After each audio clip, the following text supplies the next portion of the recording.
Muy buenas tardes, noches a todos. Un gusto saludarlos.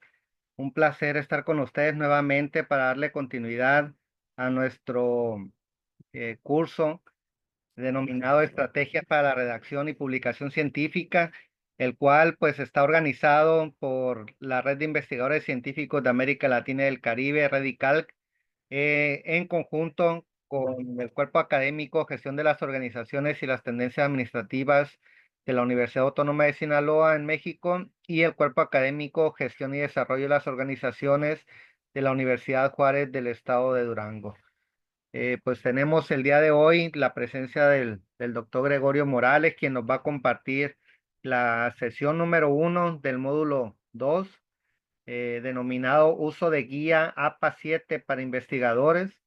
Estamos viendo ahí en pantalla ya un poquito de lo que eh, será esta sesión y pues me voy a permitir presentar muy brevemente porque su currículum es bastante amplio del doctor Gregorio.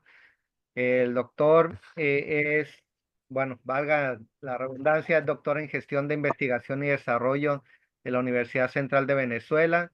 Tiene un postdoctorado en gestión de investigación y desarrollo de la misma universidad. Su experiencia profesional, pues docente en el área de posgrado en gestión de investigación y desarrollo. Imparte cátedras en sistemas de información en ciencia y tecnología, divulgación, prospectiva, formulación, programación y administración de proyectos, dirección de estudio del futuro, Observatorio Nacional de Ciencia, Tecnología e Innovación. Como méritos gremiales y culturales de la Asociación Venezolana de Gestión de Investigación y Desarrollo, director, responsable del doctorado Gestión de Investigación y Desarrollo de la Universidad Central de Venezuela, editor de la revista Gestión I+D de la Universidad Central de Venezuela, de la Facultad de Ciencias Económicas y Sociales, colaborador con la Asociación Venezolana de Educación a Distancia y pues un distinguido miembro de la Red de Investigadores Científicos de América Latina y el Caribe. Es una breve semblanza que estoy seguro que ya de la vez última que me la hizo llegar, seguramente ya está renovada. Pues le damos la bienvenida, doctora Delia. Le dejo el uso de la voz para que ahora sí le dé la bienvenida y nos induzca al inicio de esta sesión. Muchas gracias, doctor, muy amable. Bueno, pues me gustaría antes que nada complementar el currículum del doctor Gregorio Morales, en el que efectivamente tiene un amplio currículum, pero sí queremos resaltar que es licenciado en Administración con mención en Informática, con un doctorado y estudios postdoctorales en Gestión de Investigación y Desarrollo. Cuenta con más de 35 años de experiencia en el sector público, desempeñándose en redes de docencia, perspectivas y procesos editoriales, lo cual sentó las bases para su desarrollo profesional. Actualmente se desempeña como director de estudios del futuro de Observatorio Nacional de Ciencias, Tecnología e Innovación en Venezuela y es editor de la revista Gestión más ID, ID más, I más D, editada en la Universidad Central de Venezuela durante más de 10 años.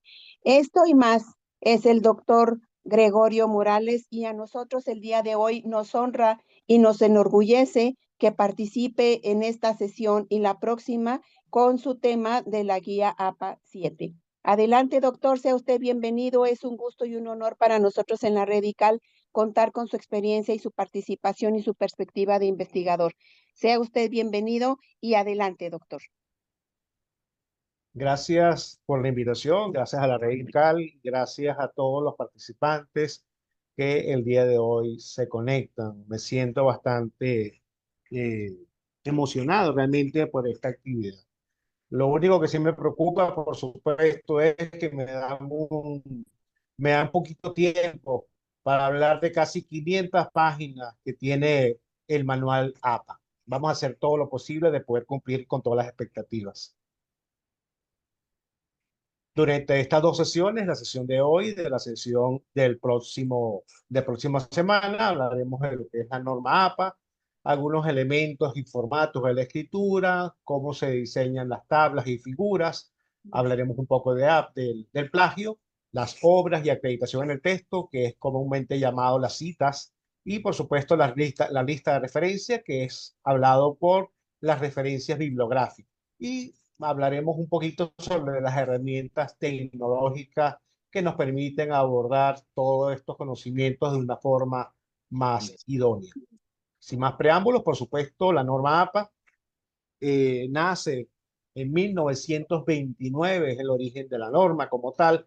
Ha pasado por N cantidad de versiones hasta la versión número 7 del año 2020. Nace la versión 7, que es la versión actualizada. ¿Ok? Hay una versión en español que es editada por el Manual Moderno, que es la traducción autorizada, es la única traducción autorizada del Manual APA en inglés. ¿Ok? Ellos definen como Manual APA versión 4, que equivale a la versión 7 en inglés. Perfecto. Entonces, vamos a seguir adelante como tal. El Manual APA es un estándar desarrollado con la finalidad de normalizar los escritos de origen académico y científico. Perfecto. Posee 12 capítulos. ¿Okay? Prácticamente yo considero que este es un manual de referencia obligatoria para todos nosotros. Les invito a que realmente traten de buscar el manual, lo lean, realmente es bastante material, y no solamente se dedica a la parte de las citas y las referencias, que es comúnmente lo que siempre observamos, o que cómo es el margen, cómo es todo eso. No, es todo un estándar realmente que permite establecer categorías, clasificaciones con respecto a lo que es un artículo, el principio, el artículo científico y la publicación académica. Habla del estilo, de la escritura y la gramática, parte importantísima que en muchos lugares nunca se describe como tal. Habla de los lineamientos de libres de sesgo, que es algo muy importante en estas calidades de información que tenemos que brindarle no solamente a cualquier persona. Entonces, realmente, entonces es importante siempre tener que nuestros escritos estén libres de sesgo como tal. Está la mecánica del estilo, que prácticamente nos estructura la forma, cómo establecer los párrafos, las escrituras, toda la parte, y por supuesto, tablas, figuras, las reseñas, las citas, referencias, la lista de referencias. Hay una tabla que habla de los ejemplos que hablan de las referencias, los procesos de publicación y algunos ejemplos de referencias jurídicas como tal. Esos son los 12 capítulos. En estas 2 sesiones solamente vamos a hablar de únicamente 4 capítulos específicos, y vamos entonces a iniciar cada uno de ellos. Es importante de aclarar de que la norma APA tiene una página que se llama APA Estilo. Realmente les invito a conocerla, a visualizarla, a hacerse amigo de esta página. Es una página que contiene toda la información del manual, ¿ok? Ahí está todas las informaciones, están todo, ahí hay unos pequeños ejemplos donde se describen las tablas, las figuras, cómo se diseñó la tabla, cómo se diseñó la figura, cuáles son las excepciones que se tienen que hacer, las directrices, el formato del papel, el estilo de situación, la mecánica del estilo. Observen que lo que acabamos de decir en cada uno de los capítulos está mostrado en su página. Entonces, le invitamos realmente a hacerse amigo de esta página, que es información totalmente actualizada, y es importante entonces que la consideren. Vamos a iniciar entonces el recorrido el día de hoy. Vamos a empezar con elementos y formatos del escrito. Vamos a hablar de la tipografía. Comparando la norma versión 6 a la versión 7, creo que ya muchos de ustedes la han escuchado, de que en esta nueva versión hay diferentes tipos, variedades diccionarios. Por supuesto, sí. Ahora ya APA permite una variedad de tipografías diferentes. ¿Por qué? Bueno, porque esto permite la amplitud y la accesibilidad a muchos usuarios. También porque el cambio de tipografía. Bueno, porque estos tipos de tipografías incluyen caracteres especiales, inclusive los caracteres griegos, ¿ok? Que entonces quiere decir de que hay una amplitud para poder utilizar todos estos tipos de caracteres en nuestras investigaciones científicas. Lo más importante de todo esto, y creo que va a ser varias veces repetitivo en cada una de las láminas, es que debemos consultar siempre las normas para autores, si vamos a escribir en una revista, o las normas de nuestras universidades, porque a veces nos dicen que debe cumplir con la norma APA. Bueno, pero dígame si es toda la norma APA o cuáles son las características de la norma APA que debemos considerar. ¿Ok? Hay dos tipos de tipografía, que es la tipografía con patines, que se llaman serif, y las tipografías sin patines, los sans serif. Me preguntarán ustedes, ¿qué significa eso de patines? Ah, ok. En la parte superior describimos que es en los adornos ubicados generalmente en los extremos de las líneas de los caracteres tipográficos. Ahí están señalados cada uno de ellos. Estos simplemente son los adornos. A veces cuando nosotros seleccionamos una tipografía, eh, tomamos una tipografía y a veces podemos tener dificultad para visualizar si es un 1 o una I, si es una L o un 1 y si es un 0 o una O. Entonces hay características importantes, por esto es la diferencia de los patines sans serif y sans serif como tal. Ellos implican en la norma, por supuesto, de que los patines, que son trabajos impresos, están características y algunos tipos de letras. Y cuando son en trabajo en línea, hay otro tipo de tipografía. ¿Ok? Lo más importante de todo esto es que siempre utilicemos el más legible para nosotros y para nuestra investigación y que esto sea consistente en todo el documento. Como ellos dicen, de que Time New Roman 12 extensión y el calibre 11 lo vamos a utilizar en todo el documento. No, hay que ser consciente del todo documento en el tipo de tipografía que vayamos a utilizar. ¿Ok? Ahora vamos a hablar con respecto a los elementos del formato. Hay 8 ítems que hablan de los elementos del formato: título, autores, afiliación institucional, notas del autor, resumen, palabras clave, texto, cuerpo y la lista de referencia. Muchos de estos aspectos fueron estratégicamente y excelentemente mostrados por la primera y la segunda sesión por nuestro amigo Daniel, el cual lo felicito personalmente. Y bueno, vamos a darle entonces un pequeño recorrido a todo esto. Por supuesto, todo esto facilita la lectura y la comprensión del contenido y establece una presentación uniforme de nuestra información a presentar a los terceros.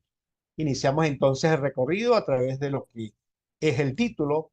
El título resume la idea principal de forma sencilla pero atractiva a los lectores. ¿Por qué atractivo? Bueno, porque él debe despertar el interés de que ese señor o esa señora lea mi investigación. Hay que enamorar empezando por el título, como dicen por ahí que hay que enamorar con la comida. En una investigación científica, nosotros despertamos el interés a través del título. Deben ser muy enfocados y concisos, deben ser bastante claros y muy llamativos como tal. Incluimos términos esenciales que pueden influir en las búsquedas. Esto, sumado a las palabras claves, sumado al resumen, deben tratar de tener los términos esenciales que pueden ser buscados y conseguidos a través de la búsqueda por los diferentes buscadores científicos. Hay que evitar el uso de abreviaturas y, por supuesto, evitar los títulos muy extensos. En algunas normas editoriales, algunas revistas editoriales, dice que un máximo de 20 palabras. Realmente la norma APA no dice cantidad de palabras que se debe especificar, lo que nos indica que solamente deben evitarse que los títulos sean muy extensos como tal. Entonces es importante que tratar de lo posible hay que ser conciso y breve cuando vayamos a elaborar nuestros títulos. Los autores. Indicar, por supuesto, los nombres y los apellidos de los autores como tal. La norma establece que deben ser ordenados los autores de acuerdo a su contribución en la investigación. Debemos omitir los títulos profesionales que tenemos cada uno de nosotros cuando nos presentamos nosotros como investigadores. indicar sus datos de la misma forma. Siempre nosotros es importante de que nos casemos con un nombre y un apellido como nosotros querramos. ¿Ok? Yo particularmente escribo mi seudónimo como Gregorio I. Morales. ¿Ok? Aunque hay algunas revistas científicas que me colocan solamente el Gregorio Morales. Esas partes es lo que normalmente no recomienda que hagamos en nuestras investigaciones científicas. Debemos escribir de la misma forma. ¿Ok? Tratar en lo posible de escribir homogéneamente, siempre para que siempre aparezca nuestro nombre de igual forma en todas las características. Eso permite, por supuesto, evita la confusión de identidad cuando nosotros estemos escribiendo. Hablamos ahora de la afiliación institucional. Establece el lugar donde se desarrolla o está afiliado los autores. ¿Ok? Aquí normalmente hay que ser específico y muy específico cuando escribimos la acción institucional. Ellos recomiendan colocar departamentos, divisiones y nombres de institución. Hay que ser más específico. Yo a mis alumnos siempre le doy un ejemplo clásico y lo doy aquí el día de hoy. Yo pongo Gregorio, Universidad Central de Venezuela. Perfecto. Entonces hay un investigador que quiere conocerme y quiere irme a conocer personalmente. Entonces él va caminando y llega a la Universidad Central de Venezuela y ahí se quedó. ¿Dónde está Gregorio Morales? Empieza a preguntarle a todo el mundo y no me va a conseguir. Por supuesto que no, porque no fui muy específico. No incluí las características importantes de mi ubicación física. Por lo tanto, entonces yo voy a escribir Facultad de Ciencias Económicas Sociales, posgrado en Gestión de Investigación y Desarrollo, Universidad Central de Venezuela. Con estas características, ese señor, cuando llega a la Universidad Central de Venezuela, va a preguntar, ¿dónde queda la Facultad de Ciencias Económicas y Sociales? Aquí a la izquierda. Ah, ¿y el posgrado? Ah, el posgrado está en tal ubicación física. Y ahí sí puede preguntar por mí. Entonces, de esa misma forma, nosotros debemos colocar la afiliación institucional de nosotros, ser lo más específico posible. Y por supuesto, todas estas características separadas por comas. En la nota de autores hay prácticamente casi 3 páginas de nuestra norma APA y proporciona información adicional sobre los autores. Aquí colocamos el ORCID, es un número de identificación, es una identificación persistente, el cual le invito a todos los que estén presentes a inscribir, a actualizar, porque no solamente es inscribirse en el ORCID, sino es actualizar la información técnica, la información científica, las publicaciones científicas que tengamos dentro de ese documento. Por supuesto, ahí colocamos nuestro país, colocamos nuestro correo electrónico. Dentro de las notas para autores, ellos indican que puede colocarse cambios en la afiliación del autor. Si el autor está colocado en varias afiliaciones institucionales, se debe declarar aquí. Declaraciones de agradecimiento se colocan en las notas para autores.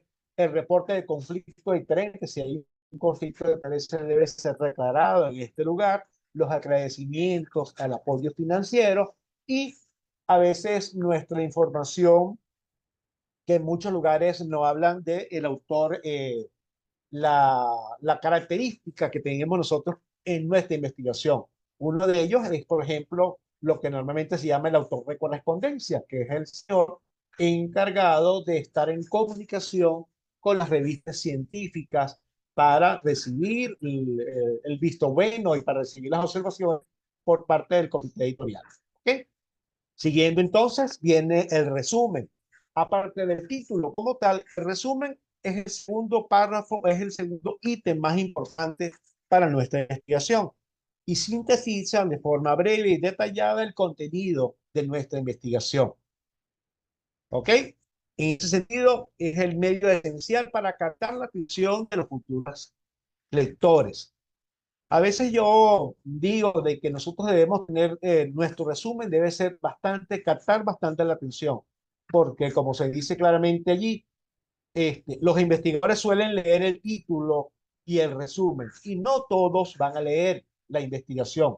¿Por qué? Porque si no, el título no es llamativo, y si el resumen no llama la atención, la gente no va a leerte la investigación, no va a leer tu artículo. Entonces, recomendamos que hagamos un título excelente y, por supuesto, respaldemos a través de un resumen bastante concreto de esa forma. Normalmente se hace en un solo párrafo, sin sagrillas en la primera línea, y hay que recordar de que debemos consultar las instrucciones de los autores en las revistas científicas para ver cómo se hace toda esta característica. Yo voy a hacer tres características importantes con resumen aparte del resumen. Ya mi amigo Daniel lo explicó. Aquí lo vamos a explicar un poquito más.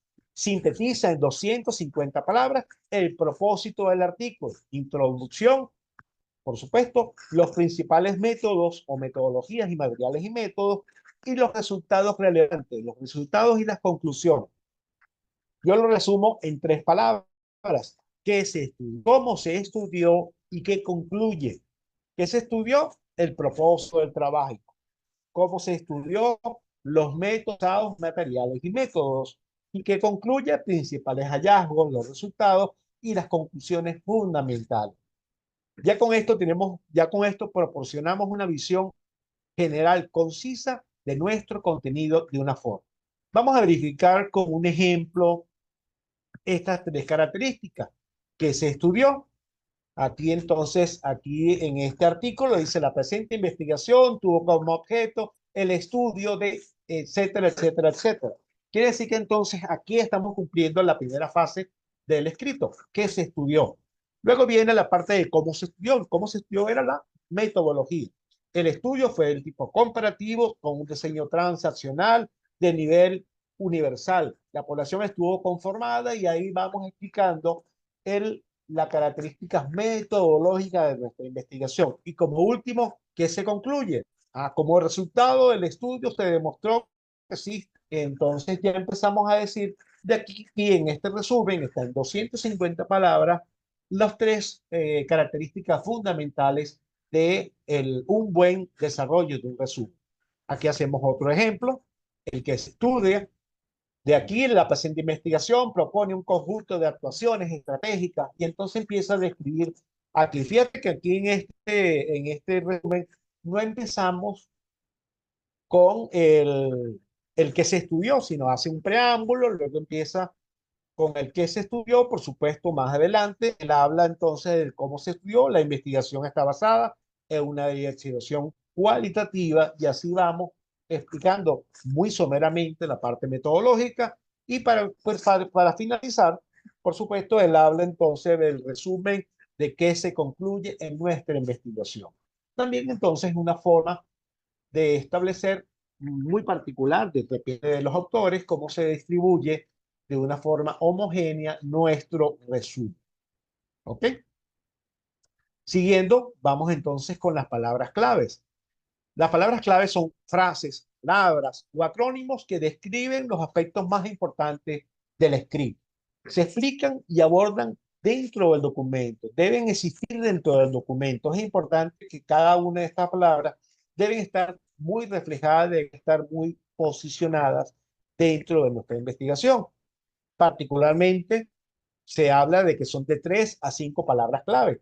En muchas revistas científicas, en la misma norma, se establece que deberíamos buscar palabras de los tesauros. Hay algunos tesauros, por ejemplo, el tesauro de la UNESCO, que nos especifican las palabras claves a utilizar. Hay muchas revistas que únicamente permiten que nosotros diseñemos y coloquemos palabras claves única y exclusivamente de los tesauros, de cualquier tesauro que elija. Entonces, por lo tanto, debemos estar claros con eso. ¿Se utilizan para qué? Para indexar nuestro artículo. Por eso decimos cuando hagamos, cuando diseñemos nuestra investigación, hagan un ejemplo ustedes de que si este es mi artículo, ¿cómo yo quiero de que ese artículo sea buscado? ¿Ok? Entonces ahí yo empiezo a analizar, no son palabras por colocar palabras, como por cumplir un requisito. No, y tampoco no hay que ser palabras muy vagas, que realmente no tengan un sentido o que sean muy amplias también. Hay una palabra amplia que es tecnología, información y comunicación, pero es una palabra bastante utilizada como tal. Si queremos ser específicos y que tratar en lo posible de que nuestro artículo sea buscado y sea conseguido cuando se vaya a realizar una búsqueda a través de las bases, a través de las bases de datos, entonces cumplamos los tres características principales. Particularmente yo trato en lo posible de decir de que las palabras claves que están en el título traten que sean diferentes a las palabras que estén en las palabras clave. Traten en lo que sean sinónimos, que sean prácticamente parecidas, pero que no sean iguales, porque entonces ya se va a disminuir la cantidad de palabras en la búsqueda de nuestras bases de datos. ¿Ok? Entonces hay que recomendar muy bien que elaboremos y trataremos y pensemos realmente el buen uso que le vamos a dar a estas tres características, título, resumen y palabras clave para que nuestros buscadores consigan de una vez las palabras clave de nuestros artículos de una forma idónea.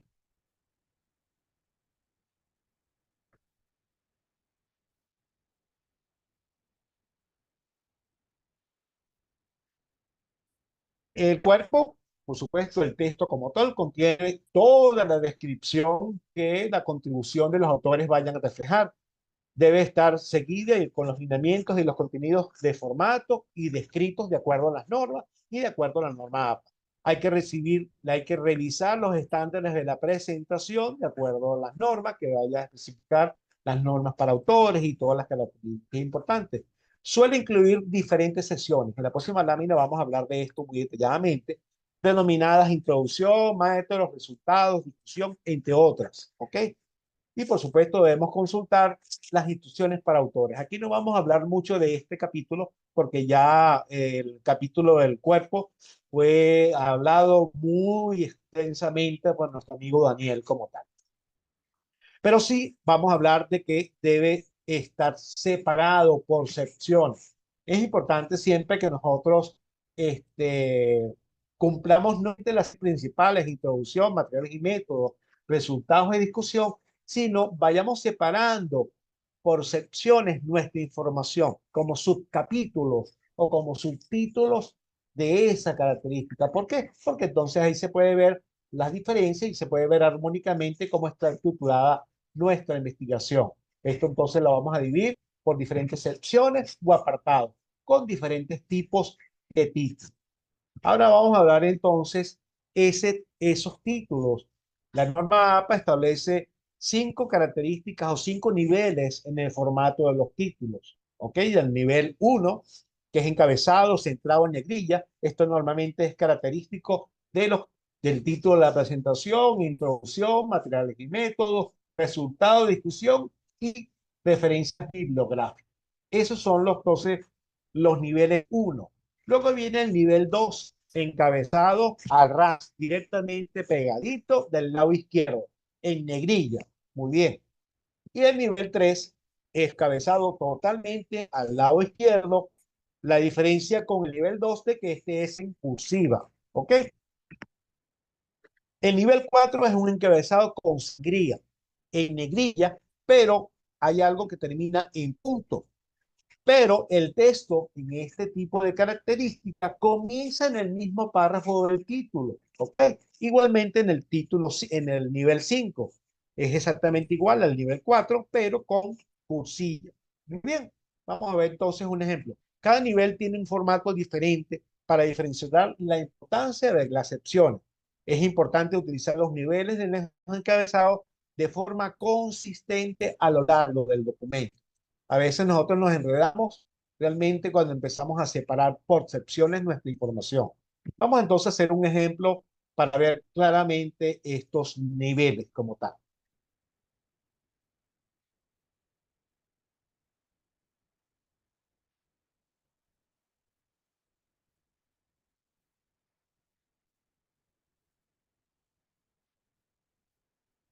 Ok, empezamos entonces con el título primero, impactos de la tecnología en la educación. Luego entonces esperamos a un párrafo como tal. Luego viene el nivel 2, que es pegado totalmente a la izquierda. Viene el nivel 3, que es alineado a la izquierda, en negrilla y cursiva, ¿ok? Como la característica principal. Y luego viene el nivel 4 y 5. La diferencia entre uno y otro, recuerde que es la cursiva, pero fíjense aquí la diferencia, de que aunque está con sangría, también presenta negrilla con un punto, ¿ok? Y el párrafo está exactamente direccionado después del título, ¿ok? O después de este nivel de encabezado. Igualmente con el encabezado siguiente.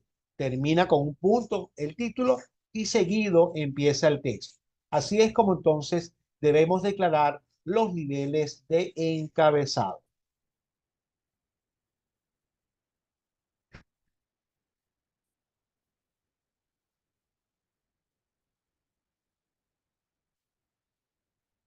Ok, ahora vamos a conversar con respecto a las tablas y figuras.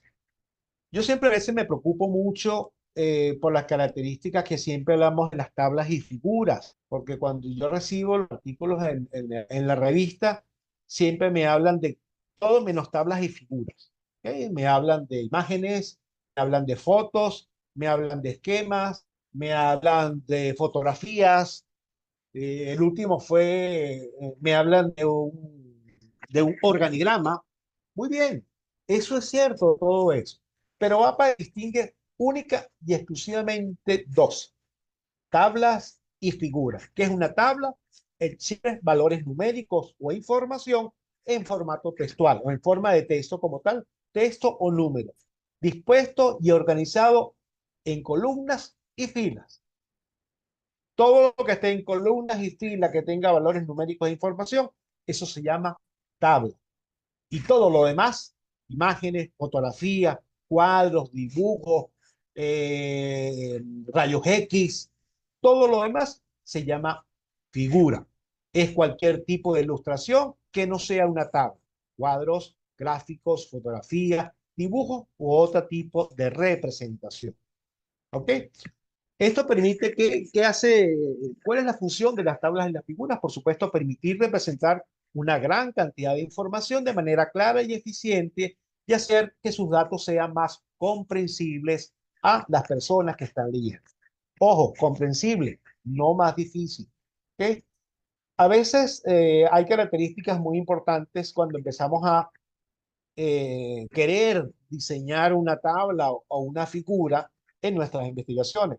Los grandes autores dicen que si tiene menos de 4 datos, ¿ok? Es decir, que entonces usemos única y exclusivamente enunciado.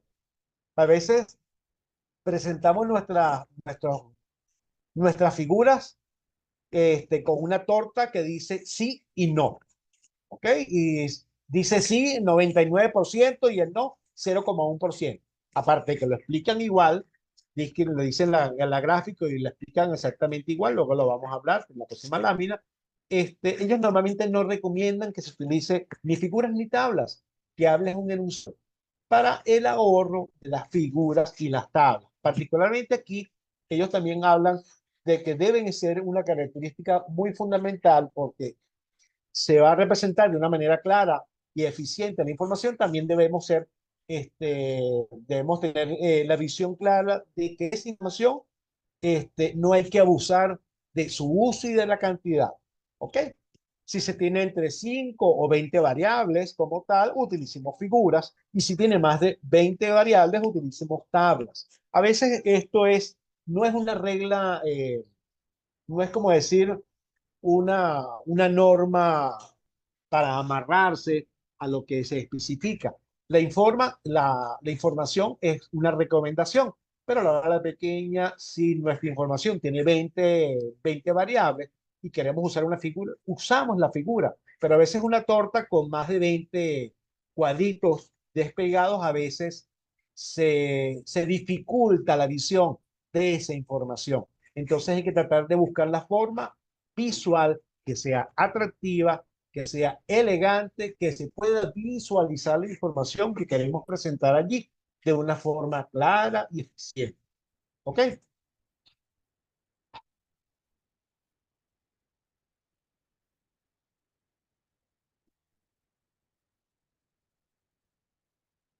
La anatomía de una tabla tiene diferentes características, aunque todas cumplen prácticamente con un número y un título. Siempre debemos colocar el número, tabla 1 o figura 1, el título, por supuesto, y luego entonces hablas de un encabezado con los filetes, que son las líneas que separan cada uno de las informaciones, el cuerpo y las notas. ¿Ok? Aquí hay una característica muy importante que estamos viendo en esta tabla. Yo esta tabla siempre la coloco y la utilizo mucho cuando hablamos de las abreviaturas, ¿ok? Que a veces nosotros colocamos información de forma abreviada aquí y entonces se nos dificulta a veces mostrar esa información. Entonces, ahora base de artículos originales. TM aborda la cantidad de transformo mensual. AFM, análisis de la Facultad de Medicina. Y ahí vamos colocando cada uno de los acrónimos o los significados de cada una de estas tablas y vamos colocando en las notas qué significa todo eso. Y por supuesto la fuente, de dónde sacamos la fuente. Eh, a veces es válido la utilización de las abreviaturas en la norma ABA y hay prácticamente 3 páginas que hablan de las abreviaturas, su uso, cuándo se debe colocar en mayúscula, cuándo se debe usar en minúscula. Eso es parte bastante informativa interesante de saber. Pero a veces es el uso de la explicación de la abreviatura. ¿Se imaginan esta explicación de esta tabla que yo lo quiero explicar como de acuerdo, vimos en la tabla número 1, donde la AFM tiene 27 AO, RIF tiene 10, RMH tiene 24, y así sucesivamente, utilizando cantidad de citas, cantidad de términos abreviados en ese párrafo. A veces esa cantidad de párrafos escritos y utilizando abreviaturas, a veces no se entiende lo que se está diciendo, aunque estemos claros del significado, y más cuando estas abreviaturas no son de uso común. Si ya son de uso común por todos nosotros, es posible de que se pueda entender de forma ligera ese párrafo que estemos escribiendo. Por eso entonces la ventaja de las abreviaturas, por supuesto, es disminuir la cantidad de palabras, a representar su abuso puede traer distracción y puede traer molestias a la persona que está leyendo la investigación. Entonces ahí debemos decir así a AFM, que es de acuerdo a los anuales de la Facultad de Medicina, donde existen 27 artículos originales con autoría peruana, ya entonces estamos cambiando la descripción del párrafo a describir. Ahí sí estamos entendiendo lo que está describiendo el investigador. ¿Por qué? Aunque no estamos utilizando las abreviaturas, el significado del párrafo a señalar, entonces sí tiene significado y tiene coherencia cuando vayamos a indicar esa información.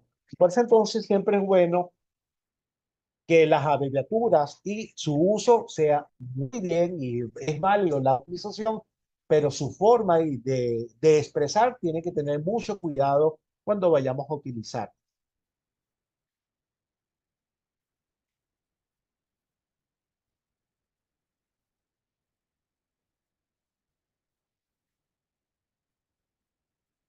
Tarda bastante tiempo en pasar las páginas.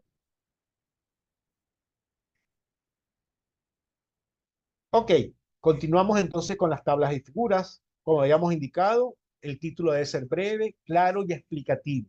Debe ser bastante concreto. Hay ciertas reglas por aquí de la elaboración de un título, el cual dice el cuándo, el dónde, el cómo y el por qué de ese lugar. Dónde, qué es, dónde va a estar, dónde fue, en qué fecha. Todas esas características deben tener un buen título. Debe diseñarse de una manera que puede ser comprendida por sí misma. O sea, este, una figura o una tabla, nada más al visualizar ya entendemos lo que queremos representar. Con verla y analizarla, entonces empezamos a ver. Ya es atractiva de su forma, perfecto. Se debe ser selectivo al utilizar cuántas tablas y cuántas figuras incluir. No hay que incluir 20, 50, 70 tablas. Hay ciertas revistas de que estipulan la cantidad de información gráfica que debemos presentar, entonces también debemos estar claros que vamos a presentar allí. ¿Qué vamos a presentar? Información complementaria y evitar la redundancia con el texto. Si nosotros nos estamos colocando una tabla que dice porcentajes, o mejor dicho, una figura que dice porcentajes a través de una torta, no espero yo que en el escrito de la investigación diga cómo se observa en la figura número 5, el 27% de las personas dijeron que sí y el 38% dijo que no. Pero si eso ya lo acabas de ver en la figura, ¿para qué me lo vas a volver a escribir? Entonces debemos complementar la información. Debemos evitar la redundancia de lo escrito en el texto. ¿Ok? Entonces es importante que esta información sea clara cuando vayamos a escribir. Yo normalmente le digo a mis alumnos en este momento, mira, si dices porcentajes en la gráfica, en la figura, perdón, si dices porcentajes en la figura, coloca los datos netos, los datos concretos en la explicación. De acuerdo a como estamos observando, de la muestra de la población de 50 personas, se salió.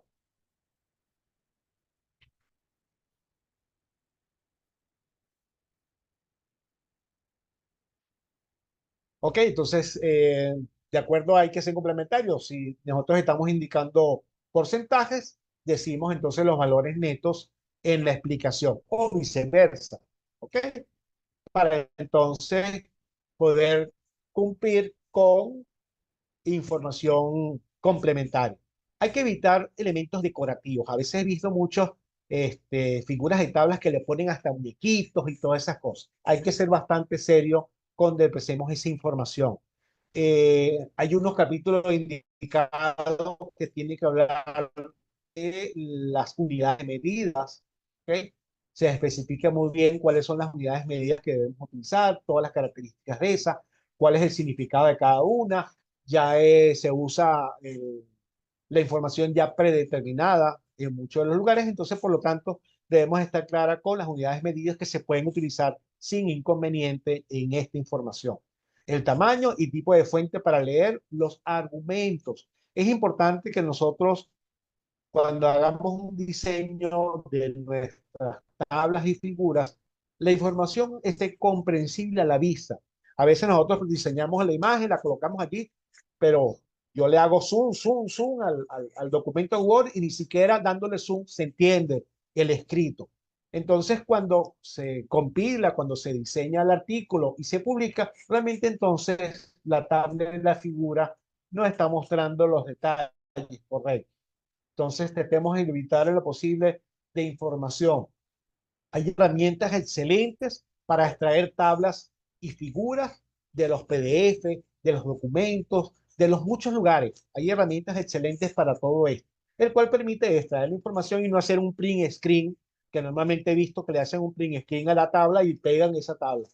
Pegan el escaneado de una tabla y la colocan. Ni siquiera le da flojera de escribir la tabla. No, escríbanlo bien, por lo menos para que se detallen los valores textuales y numéricos que queremos representar. Normalmente se referencian por números correlativos, ¿ok? Pero números correlativos, a diferencia de tablas para unos y figuras 1, tabla 1, figura 2, tabla 2, sea cual sea el lugar o la sección del capítulo donde esté. ¿Ok? Evitemos en todo lo posible de decir cómo se observa en la tabla superior o cómo se observa en la tabla inferior, cómo se observa en la tabla siguiente. No, así no se debe referenciar en texto la información. Debemos ser concretos al referenciar las tablas y las figuras, como se observa en la tabla número 5. Así podemos observar la información detallada en la figura número 3. Ahí entonces estamos dando claridad a la ubicación física de ese documento. También, aunque no está aquí, debemos estar claros de que la declaración de esa tabla y esa figura en el texto, debemos tratar en lo posible de ubicar lo más cercano posible esa tabla y esa figura a donde estamos haciendo la reseña. No es que lo vayamos a hacer como 2 páginas más atrás. Tienen sus excepciones, ¿ok? Porque a veces nosotros estamos hablando y más adelante decimos cómo se observó, de acordando a aquella tabla número 1, porque tenemos esa tabla como una tabla maestra, por decirlo así. eso es válido también. Pero por supuesto es un llamado a una tabla ya conocida por nosotros o una figura ya conocida por nosotros. Entonces, en ese sentido debemos estar claros dónde debemos ubicar ese señalamiento de esa tabla y esa figura. Como recordatorio, recuerden de que Apestilo tiene dentro de sus comentarios, tiene dentro de su información, por supuesto, todo lo que estoy hablando en este momento. ¿Ok? Aquí, por ejemplo, podemos ver en APA Estilo dando tablas, dando figuras, y él va a dar un ejemplo de tablas, de figuras, de qué es lo que debemos explicar, de qué es lo que debemos utilizar. Por eso nosotros le invitamos a que sean amigos de esta página de APA. ¿Ok? Realmente ellos es información, de verdad que es una información extraordinaria lo que muestran ellos aquí.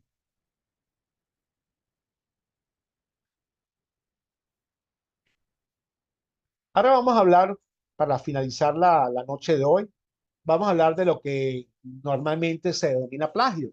Por supuesto, es el acto de presentar palabras o ideas o imágenes de otras personas como propias. Hay dos formas se dice, se dice en el manual de que hay dos formas, que es una deliberada o la intencional o una accidental. Aunque ya sea deliberado o accidental, igualmente es un plagio y viola las normas éticas de la academia o de la investigación científica. ¿Qué significa deliberado o intencional? Cuando compramos, robamos, tomamos prestado un artículo por otro y lo hacemos pasar por escrito por nosotros. Cuando pagamos, que he visto como en nuestro amigo Instagram he observado con preocupación que muy fragantemente indica, te damos tu investigación en 24 horas, tu investigación doctoral en 24 horas con láminas y con un escrito para que tú tengas, en pocas palabras, para que te aprendas la presentación que vas a dar. O sea, claro, estamos claros de que esa información en 24 horas ellos no la van a desarrollar. Estamos claros de que están usando herramientas de inteligencia artificial. Entonces tenemos que tener cuidado al pagar o al escribir una investigación que se hace pasar por otro. Luego vamos a hablar de ese amigo, gran amigo de nosotros de inteligencia artificial, pero el día de mañana, no, ¿ok? Cuando copiamos frases, palabras o ideas sin dar crédito a los autores, también se llama deliberado o intencional.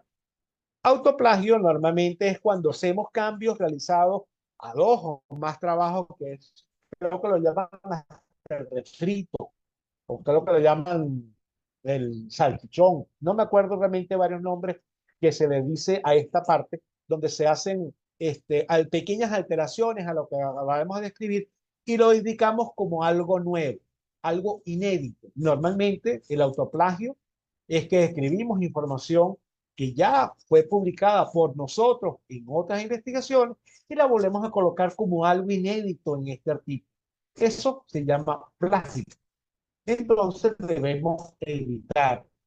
No vamos a decir de que no lo vamos a usar. Sí lo podemos usar, pero debemos hacer la reseña. Y ojo con la reseña de decir de que vamos a hablar de que prácticamente el 10%, el 15% de la investigación es prácticamente un alto plagio.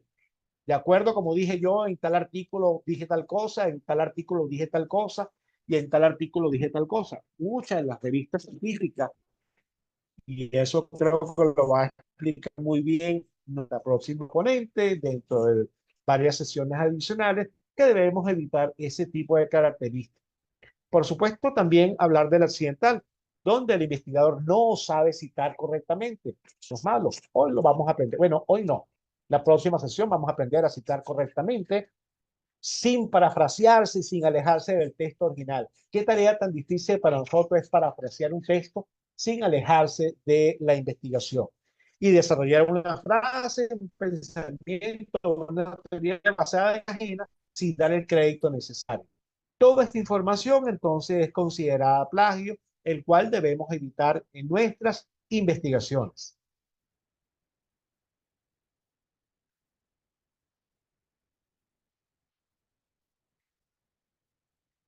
Vamos a hacer un ejemplo rápido con respecto a lo que podemos considerar plagio.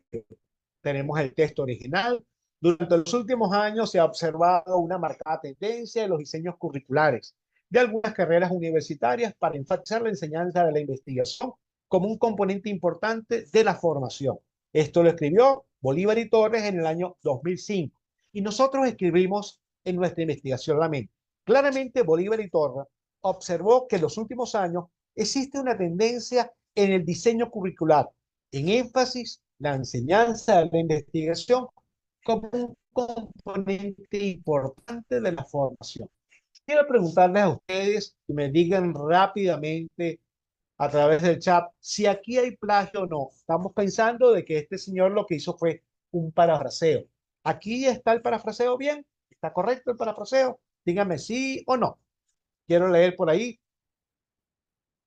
Claramente, Bolívar Torres observó que en los últimos años existe una tendencia en los diseños curriculares en énfasis en la enseñanza de la investigación como componente importante de la formación. ¿Quién dice sí o no? ¿Están dormidos? Ay, Dios mío, creo que están dormidos por aquí.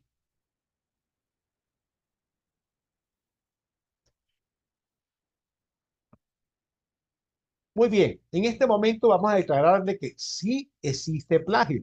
¿Por qué existe plagio? Bueno, por tres características importantes. Primero, no dijimos el año de ese señor. Estamos citando Bolívar y Torres, pero también estamos tomando párrafos muy característicos de el texto original. Tendencia en los diseños curriculares, énfasis en la enseñanza de la investigación como un componente importante de la formación.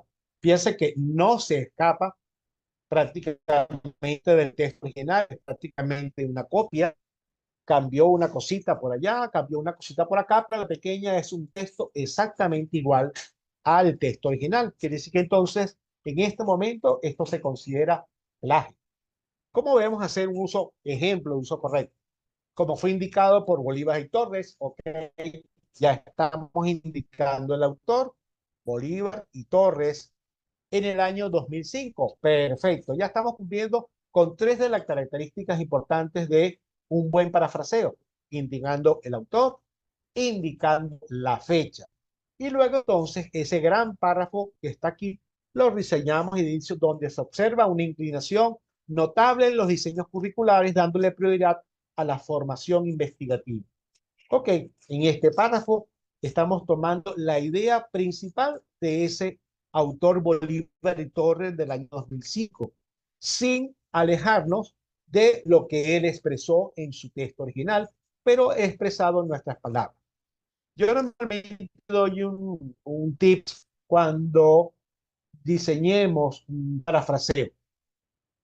Yo normalmente lo que recomiendo es lean el texto, entiendan el texto, lean dos o tres veces, cierren el texto y se ponen a escribir con sus palabras lo que ustedes están entendiendo de lo que él dijo. No es que agarren el párrafo y empiecen a cambiar por sinónimos, por antónimos, que si cambian la palabra para arriba, para abajo, que si cambian la estructura de lo que va en la primera párrafo, lo cambian para el segundo y de esa forma. Porque lamentablemente aunque cambiemos por sinónimo de antónimo, también se considera plagio, porque a la hora de la pequeña no estamos cambiando directamente el texto original de esa investigación. Entonces, ¿qué podemos hacer para tomar en cuenta para evitar el plagio? Por supuesto, entender qué es el concepto de plagio, manejar realmente cuál es el plagio como tal, mantener un buen manejo de las referencias a utilizar. Realmente hay herramientas extraordinarias. Eso va a ser la presentación del día de mañana. Vamos a hablar un poquito de eso, de las recomendaciones que vamos a tener. Se debe tomar en consideración la información de la fuente para citar correctamente. Debemos aprender a citar correctamente nuestras referencias y nuestras citas, el uso adecuado de las comillas cuando se cita a un autor. Al parafrasear, se debe realizar las referencias respectivas, alejándonos del texto original, como dijimos hace un momento atrás. Y por supuesto, debemos verificar la autenticidad de la información recolectada.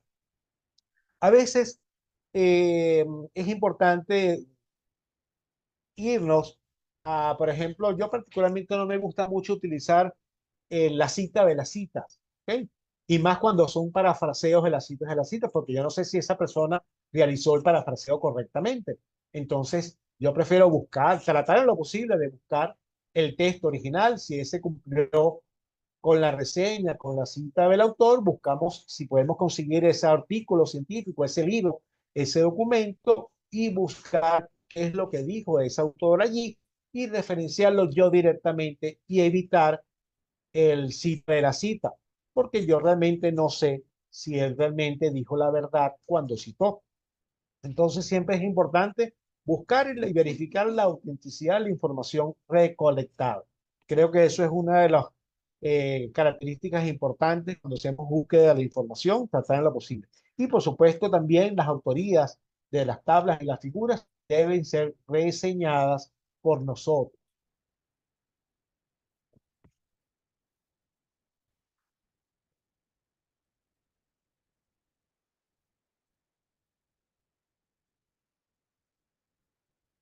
Ok, comentamos, recordando nuevamente de que debemos ser amantes, debemos ser siempre seguidores de la página APA Estilo, donde nos va a mostrar información realmente de todo lo que estamos diciendo aquí y de mucho más.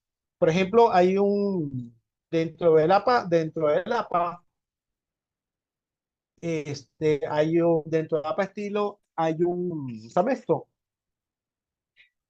Hay una información de suscripción donde él nos da mensualmente recomendaciones. Yo traje aquí dos recomendaciones. La última recomendación de cómo el consejo del mes, cómo escribir con mayúsculas las palabras con guiones en títulos y encabezados.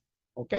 Y entonces él nos da las recomendaciones, en pocas palabras, de utilizar correctamente el uso de las mayúsculas. Las mayúsculas normalmente siempre estamos acostumbrados a colocar las mayúsculas en cada una de las palabras principales del título. Pues no, la norma APA establece de que solamente se coloca mayúscula en la primera letra del título que vayamos a colocar.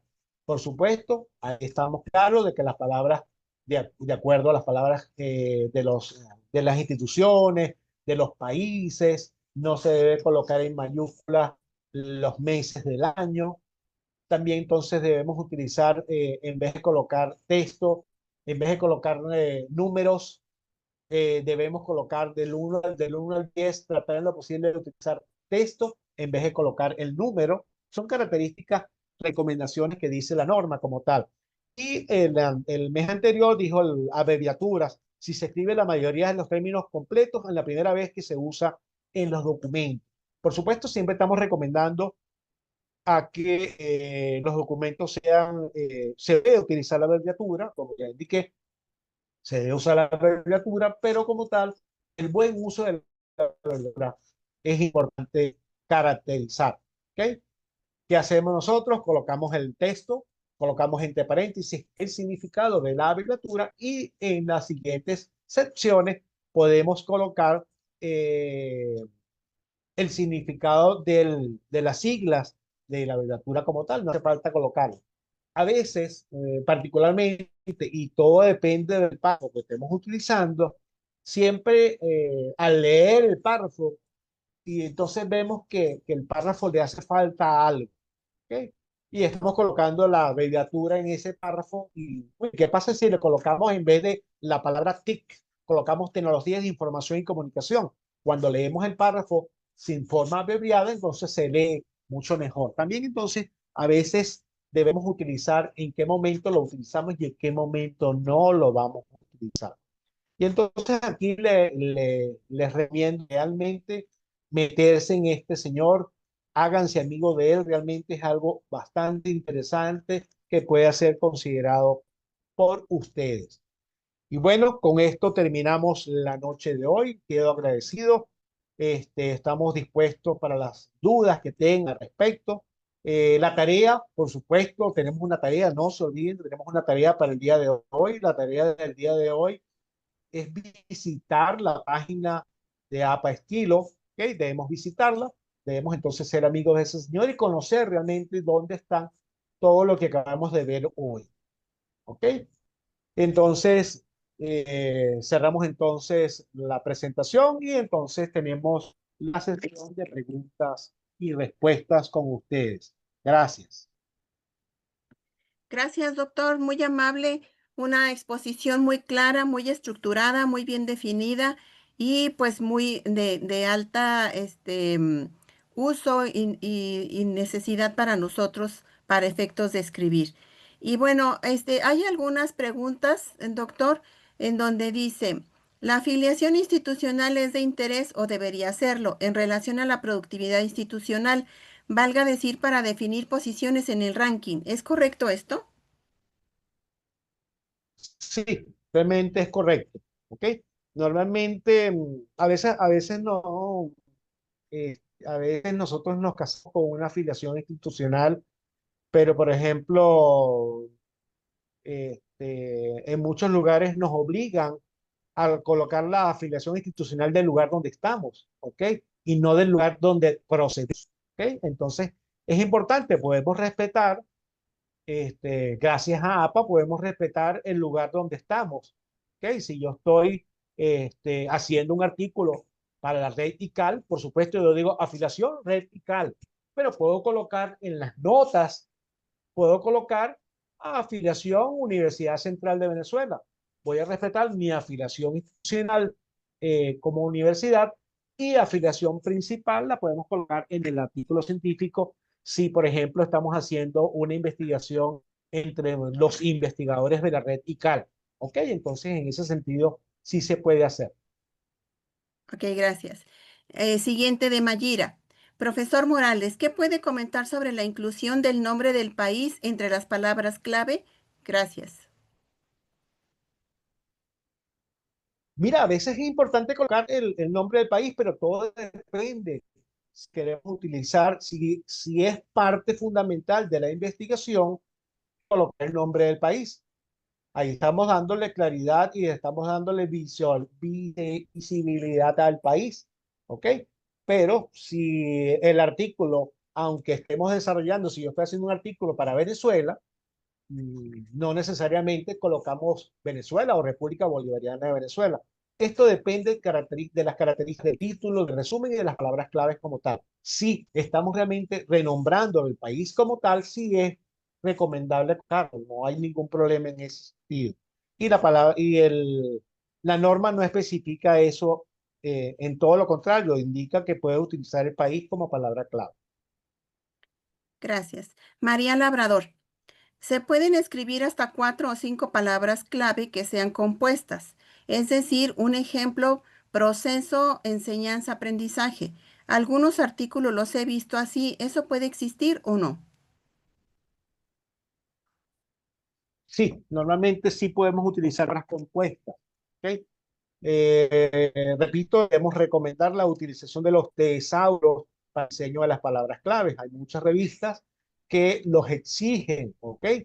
No solamente exigen que coloquemos la palabra clave, sino también exigen el código de esa palabra clave. Debemos colocar, por ejemplo, UH35, Tecnología de Información y Comunicación. Y entonces ya ellos ya saben de que esa palabra clave tiene ese código. ¿Ok? A veces sí es bueno, sí se puede colocar, pero tampoco hay que hagan lo posible de ser tan exagerado en esas palabras clave, porque lo dije yo en mi ponencia, vamos a buscar con esa palabra clave cuando hacemos una búsqueda, tan extensa la palabra. Entonces realmente debemos nosotros pensar también en la economía del lenguaje como tal. Muy bien, gracias. Milagros González Millán. En una capacitación se mencionó que las palabras clave no deben ser las mismas que aparecen en el título. ¿Es así? ¿Por qué? Sin embargo, más bien, muchos de los artículos que aparecen en bases de datos colocan dentro de sus palabras clave aquellas que han aparecido en el título del artículo. Lo que considero mejor es que las palabras clave sean de tesauro, como por ejemplo el de Eric. Mira, realmente, mm, es como decir, la norma no expresa en ninguna parte de que deben ser diferentes las buenas prácticas y, como decir, lo que uno hace. Yo doy talleres de búsqueda de información científica, y muchos de nosotros hacemos búsqueda de información científica en bases de datos internacionales. ¿Qué es lo que hacen qué es lo que hacen esos buscadores? Buscan en títulos, buscan en el resumen y buscan en las palabras clave. Y hay otros buscadores mucho más profundos de que buscan dentro del texto de la información. Esos son los buscadores extraordinarios. ¿Ok? Pero si, por ejemplo, queremos hacer una búsqueda y repetimos dentro del resumen, dentro del título y dentro de la palabra clave, una palabra como tal. Prácticamente entonces como decir, si son 5 palabras, ya hay una palabra repetida en el título, en el resumen y en las palabras clave. Entonces ya tenemos menos lugares para poder ser conseguido en esos buscadores. Entonces, por eso yo digo que traten en lo posible de que las palabras sean sinónimos, que sean, que digan parecidos a esas palabras, de que sean realmente no iguales. Realmente es una recomendación como tal. No hagan que esa información no pierdan, en pocas palabras, un ítem para buscar dentro de los buscadores internacionales. Gracias. Dice, ahora Turnitin es capaz de detectar cuando un texto se ha elaborado con inteligencia artificial. ¿Qué opina al respecto, doctor? Eh, me, me repite nuevamente la pregunta, disculpe. Sí, dice Milagros González. Ahora Turnitin es capaz de detectar cuando un texto se ha elaborado con inteligencia artificial. ¿Qué opina al respecto? Sí, no solamente esa herramienta, hay muchas herramientas de que ya detectan la inteligencia artificial y hay muchas herramientas gratuitas de que lo detectan, ¿ok? ¿Nos podría mencionar alguna otra, doctor?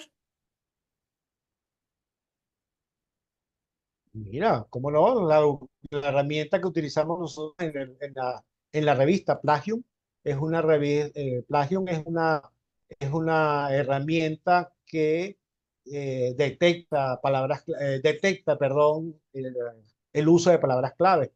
Hay otras herramientas que no me acuerdo el nombre, como tal, de que a la hora de pequeña le colocas el párrafo y él te dice sí, si fue diseñado con palabras clave. Y a la hora de pequeña también a veces copiamos la información y hacemos explicaciones en nuestros párrafos cuando escribimos.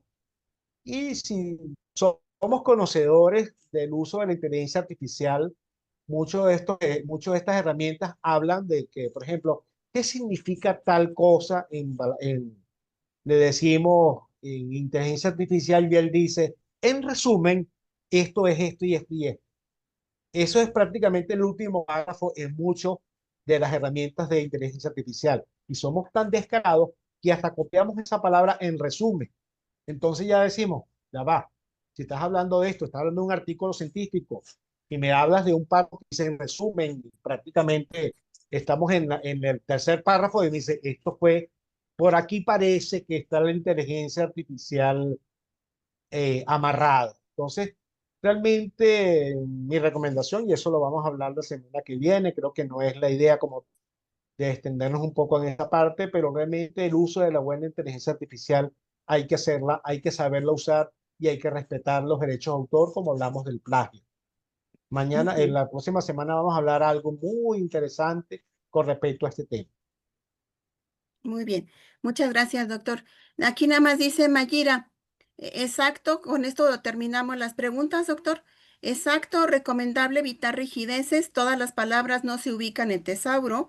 Es decir, veo mejor el equilibrio entre el uso de tesauro y del lenguaje natural, según he entendido a profesores en búsqueda de información.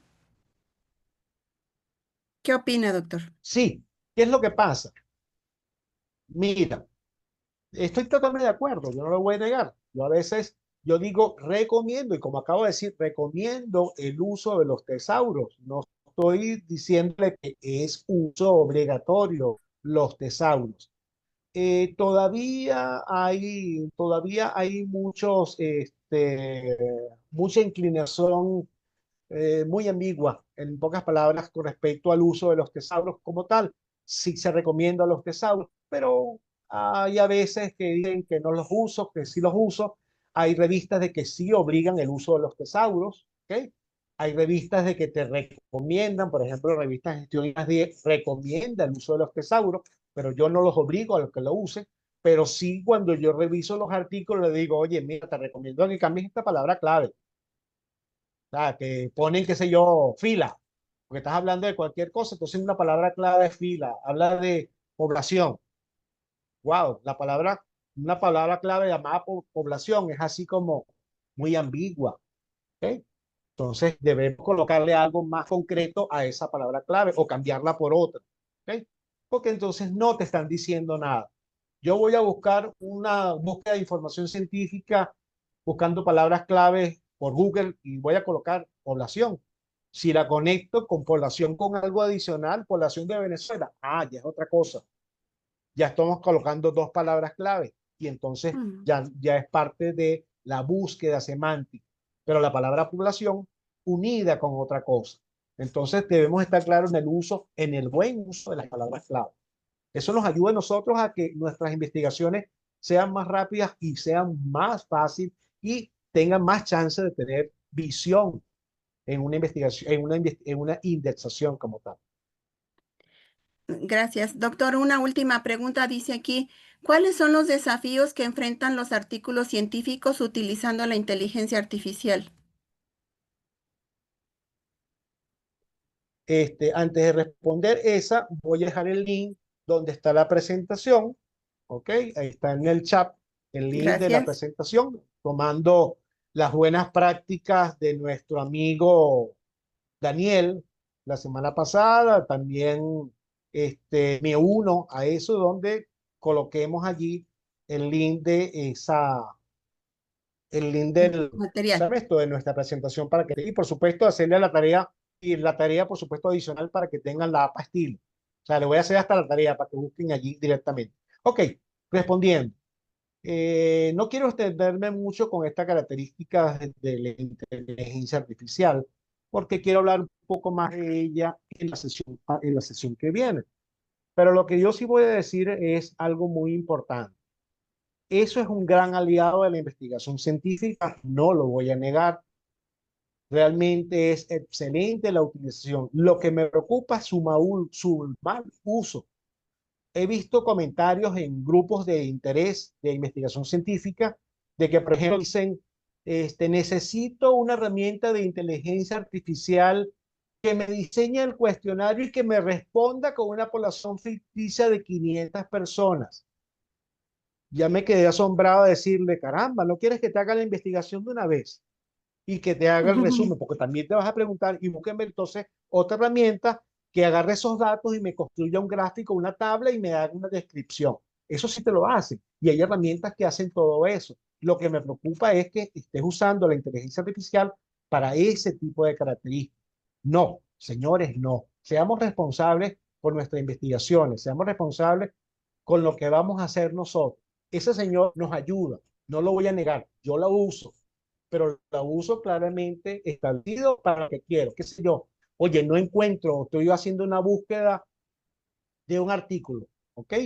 Y realmente estoy buscando por todas partes y no consigo, no sé cómo conseguir ese artículo por ninguna parte. Bueno, utilizo el artículo científico, mira, estoy buscando una investigación de esta característica, con esta característica, le escribo a ese señor y él me dice, sí, sí conseguí un artículo, aquí está.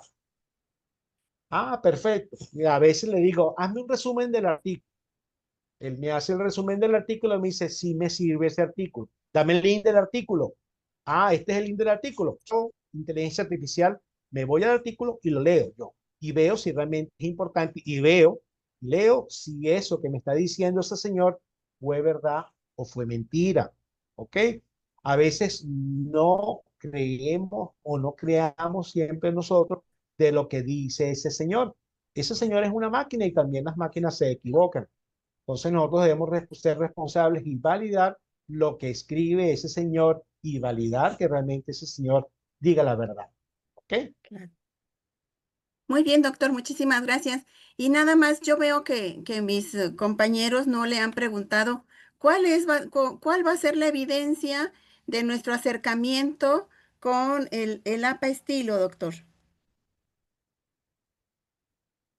Mira, nuestro acercamiento es hacerse amigo de esa página. Esa página le va a mostrar todo lo que vimos hoy, ¿ok? Ok, Va a mostrarle todo lo que vamos a abrir en la próxima sesión y mucho más.